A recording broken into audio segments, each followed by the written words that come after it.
Esdras chapitre 3. L'autel des holocaustes rétabli.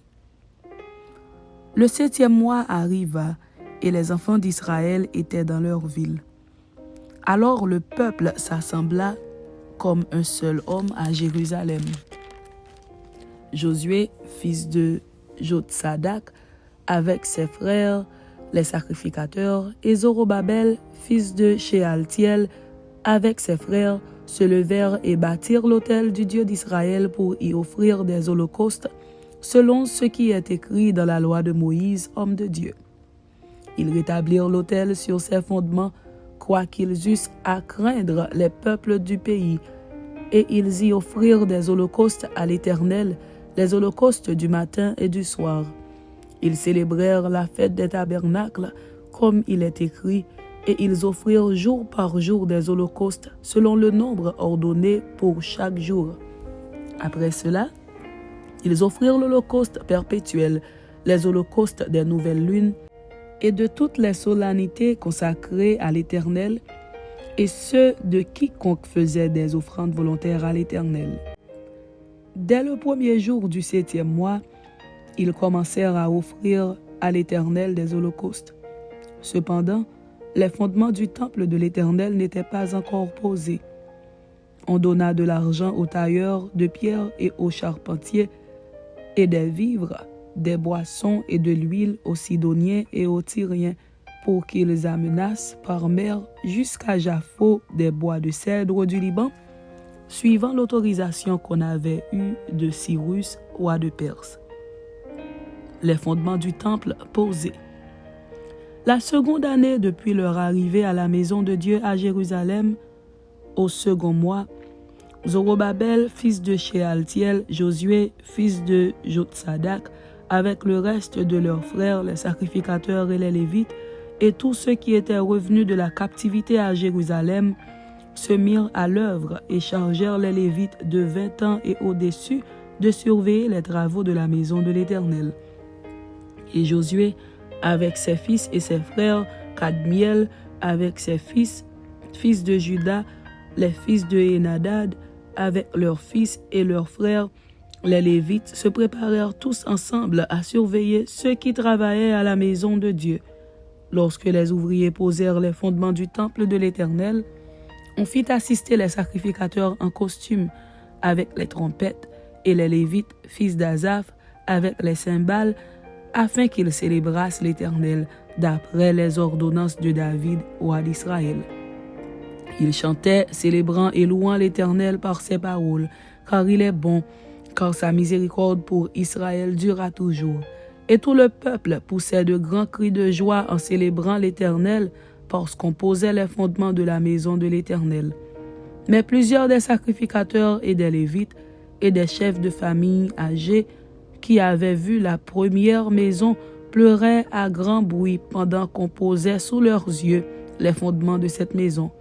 Beaucoup d'autres faisaient éclater leur joie par des cris, en sorte qu'on ne pouvait distinguer le bruit des cris de joie d'avec le bruit des pleurs parmi le peuple, car le peuple poussait de grands cris dont le son s'étendait au loin.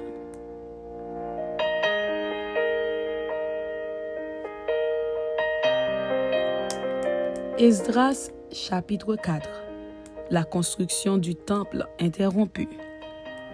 Les ennemis de Juda et de Benjamin apprirent que les fils de la captivité bâtissaient un temple à l'Éternel, le Dieu d'Israël. Ils vinrent auprès de Zorobabel et des chefs de famille et leur dirent: « Nous bâtirons avec vous, car comme vous, nous invoquons votre Dieu et nous lui offrons des sacrifices depuis le temps d'Esar-Hadon, roi d'Assyrie, qui nous a fait monter ici. » Mais Zorobabel, Josué et les autres chefs des familles d'Israël leur répondirent: « Ce n'est pas à vous et à nous de bâtir la maison de notre Dieu. Nous la bâtirons nous seuls à l'Éternel, le Dieu d'Israël, comme nous l'a ordonné le roi Cyrus, roi de Perse. » Alors les gens du pays découragèrent le peuple de Juda. Ils l'intimidèrent pour l'empêcher de bâtir. Et ils gagnèrent à prix d'argent des conseillers pour faire échouer son entreprise. Il en fut ainsi pendant toute la vie de Cyrus, roi de Perse, et jusqu'au règne de Darius, roi de Perse.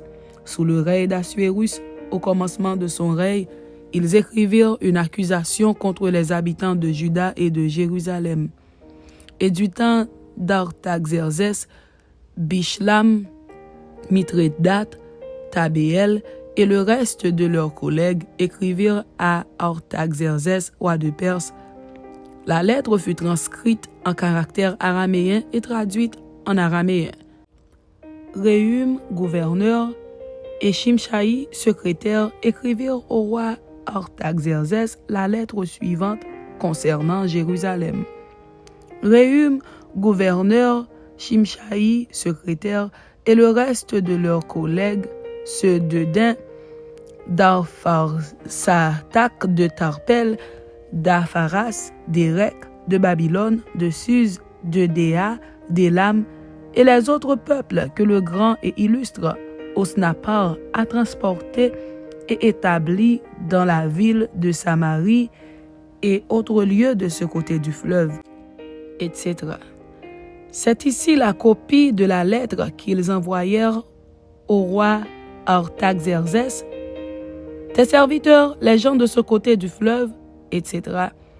Que le roi sache que les Juifs partis de chez toi et arrivés parmi nous à Jérusalem rebâtissent la ville rebelle et méchante, en relèvent les murs et en restaurent les fondements. Que le roi sache donc que si cette ville est rebâtie et si ses murs sont relevés, ils ne paieront ni tribut, ni impôt, ni droit de passage, et que le trésor royal en souffrira. Or, comme nous mangeons le sel du palais et qu'il ne nous paraît pas convenable de voir mépriser le roi, nous envoyons au roi ces informations. Qu'on fasse des recherches dans le livre des mémoires de tes pères, et tu trouveras et verras dans le livre des mémoires que cette ville est une ville rebelle, funeste au roi et aux provinces, et qu'on s'y est livré à la révolte dès les temps anciens. C'est pourquoi cette ville a été détruite. Nous faisons savoir au roi que si cette ville est rebâtie et si ses murs sont relevés, par cela même tu n'auras plus de possession de ce côté du fleuve. Réponse envoyée par le roi à Réhum, gouverneur, à Shimshaï, secrétaire, et au reste de leurs collègues demeurant à Samarie et autres lieux de l'autre côté du fleuve. Salut, etc. La lettre que vous nous avez envoyée a été lue exactement devant moi. J'ai donné ordre de faire des recherches et l'on a trouvé que dès les temps anciens, cette ville s'est soulevée contre les rois et qu'on s'y est livré à la sédition et à la révolte.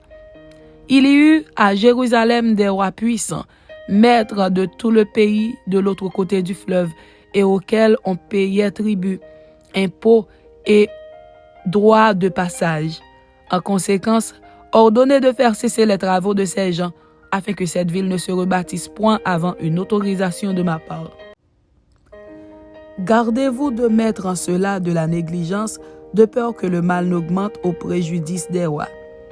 Aussitôt que la copie de la lettre du roi Artaxerxès eut été lue devant Réhum, Shimshaï, le secrétaire, et leurs collègues, ils allèrent en hâte à Jérusalem vers les Juifs et firent cesser leurs travaux par violence et par force.